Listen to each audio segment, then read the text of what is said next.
esse autor escreveu muito pouco.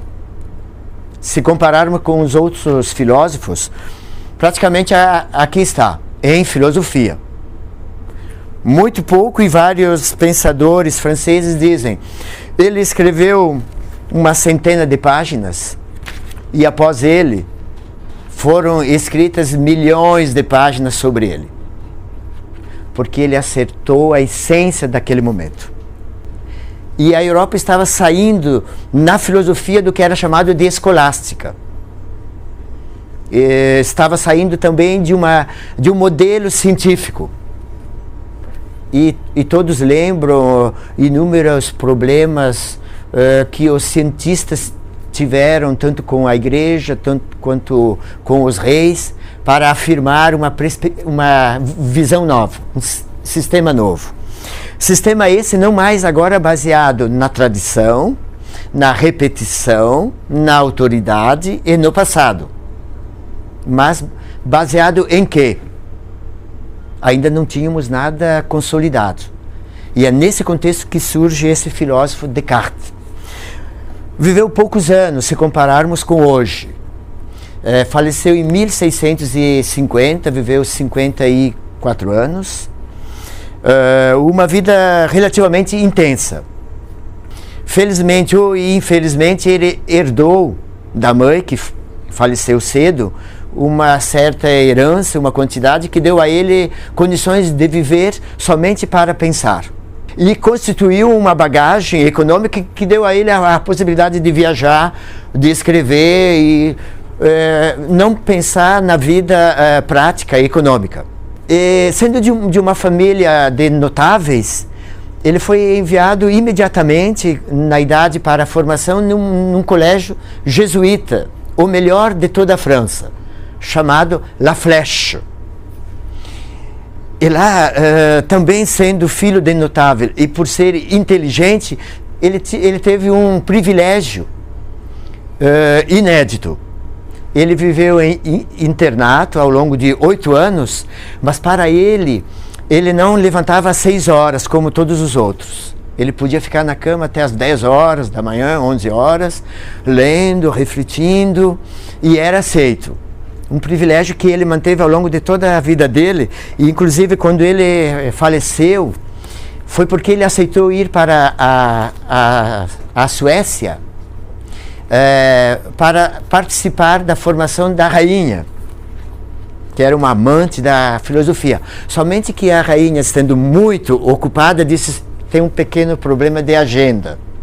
Eu não posso após as 6, 7 horas da manhã.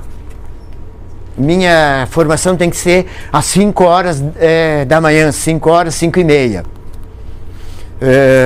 Descartes detestava isto. Ele vivia a partir do meio-dia e à tarde e à noite. Aceitou. Todas as manhãs, no inverno glacial, levantava-se bem cedinho, 5 horas, tinha que atravessar a praça e ir até o palácio. Acabou pegando uma pneumonia em 3 meses. Uma semana depois já estava morto. Mas sempre esse ritmo dele não era um filósofo que nós hoje temos como imagem. Que vivia nas cátedras, nas universidades, fechado em estudos, em grupos de estudos, pesquisas. Era um filósofo que, depois de ter vivido 8 anos nesta escola, La Flèche, decidiu ir para Poitiers, uma cidade próxima, e estudar direito, como eu creio muitos ou quase todos que aqui estão. Participou de inúmeras guerras, viagens à Holanda, sobretudo à Alemanha, Bavária, e em torno disso ele foi constituindo uma bagagem pessoal, de viagens, conhecimentos, e dele vem a célebre frase: se vocês querem saber, conhecer mais do que eu, viajem. É um grande matemático, Descartes. Talvez um dos maiores matemáticos. Ele trabalhou várias ciências, era muito comum nesta época. E mesmo esse livro, que nós vamos entrar um pouco depois nele, Discurso do Método, Discours de la Méthode, era a introdução a uma publicação científica. ele fala, verdadeira, que possa unificar todos os saberes. Vocês vão entrar nesta história pouco a pouco. Por que uma ciência nova? Até então nós não tínhamos ciências como temos hoje. Nas universidades, todas as universidades assim ditas trabalhavam a teologia, filosofia, direito, e as ciências se constituíam em repetição de saberes, baseados nas tradições, quando se tratasse de filosofia baseada nos grandes filósofos, sobretudo o filósofo Aristóteles. De tal modo que, quando num debate alguém propunha uma frase, um conceito, os outros sempre falavam: o que o nosso filósofo diz sobre isso? Aristóteles. Se não estava em contradição, muito bem. Estando em contradição, eliminado. A ciência era muito limitada. Começam as experiências. Copérnico. Começam as experiências com inúmeras áreas.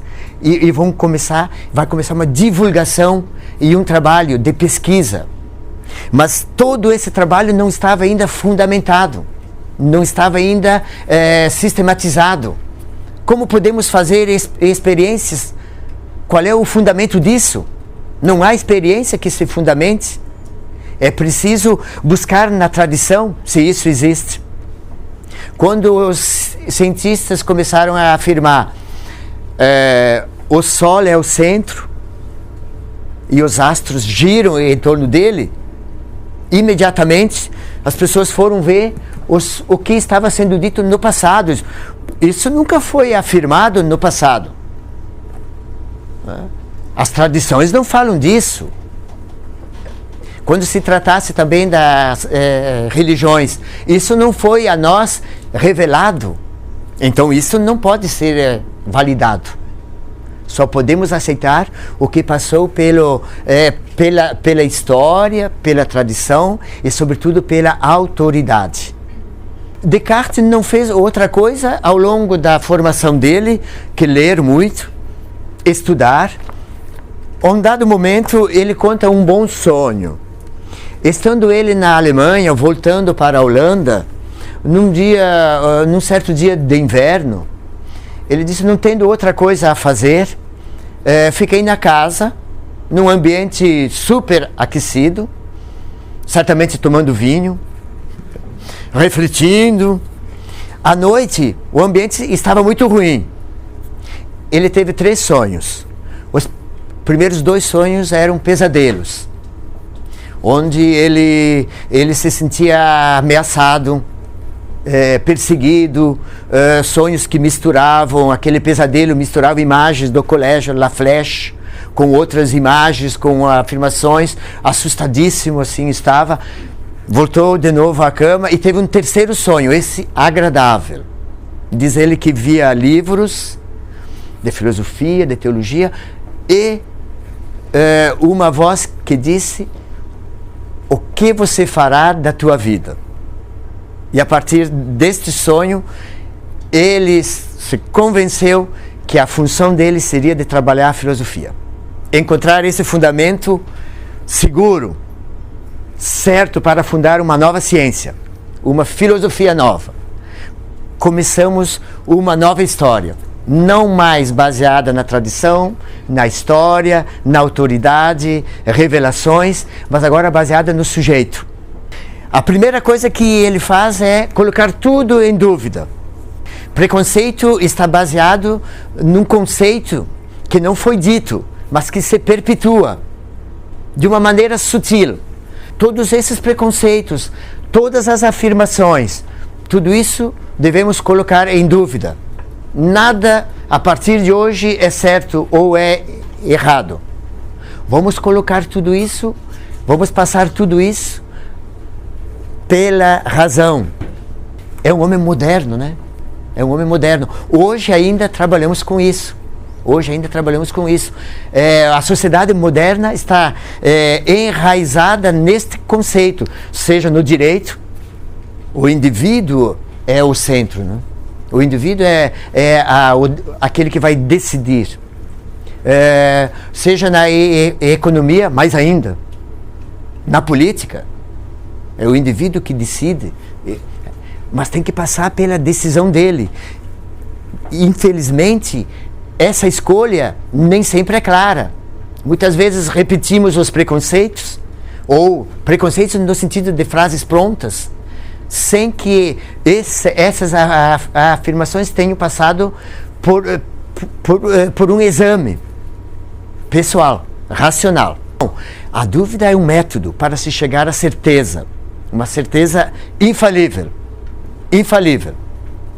Vamos trabalhar para conseguir chegar a um raciocínio, a uma base de raciocínio sem falha, sem dúvidas, seguro, único. Não adianta falar sobre a experiência, porque cada um tem a sua. Ele diz, estive em vários povos, os costumes são muito variados, todos eles são bons ou maus, mas não há um que é bom e o outro que é mau. Não podemos escolher uma tradição histórica de um povo e afirmar que ela é a única certa. Então, esse também já não vale. Como podemos afirmar e encontrar esta base? A partir desta dúvida, colocando tudo em dúvida, ele vai chegar a um ponto que é único. Vocês já ouviram esta frase? Eu penso, logo eu sou. Je pense, donc je suis. Traduz-se muito que eu penso, logo existo, né? Penso, logo existo. Mas não é bem, mas bom, vamos aceitar, né? Porque é bem ali, né? Je pense, donc je suis. Revolucionou tudo. Revolucionou tudo. Porque até então não era assim. Não era porque eu penso, eu sou. Era porque eu era membro de uma tradição ou de um povo que eu era ou sou. Fora disso não existia. Nós estamos agora aqui com o indivíduo começando a voar com suas próprias asas, sem estar fundamentado sobre uma estrutura que o consolide.